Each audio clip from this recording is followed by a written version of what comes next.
I am Debi Peverill, and you're listening to the weekly tip from Painless Financial Training Group. Today I'm talking about the difference between something being on paper and something being in real life. I occasionally hear a sentence that goes something like, well, yeah, that's what I make on paper, but I actually do better than that. So what does that mean?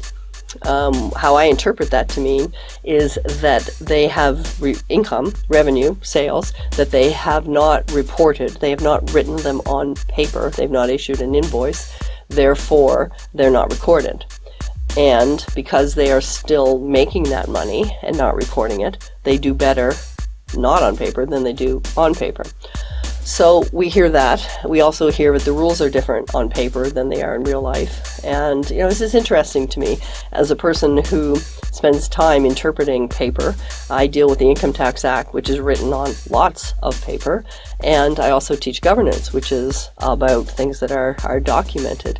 So I would offer a couple of concerns to people who are not reporting all of their revenue, that if the information you provide on paper isn't the true information, then it has an impact on some of the decisions that people will make about you.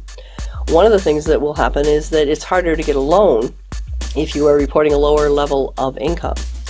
So the on-paper stuff, will trump anything that you actually say to them. Also, when you're selling your business, when the time comes to sell the business, they're going to look at financial statements, the buyers, they're going to look at all the information you have. If you in fact want to suggest that you have a bunch of other income that hasn't been reported, what you will probably hear, well, this means that you have been lying to the government, of course. And if you're lying to the government, why would the potential buyer believe you're telling them the truth? So, in particular, situations of borrowing money and selling a business, I think it's very important for people to understand that if you don't put something on paper, it's not going to be considered by the buyers and the lenders.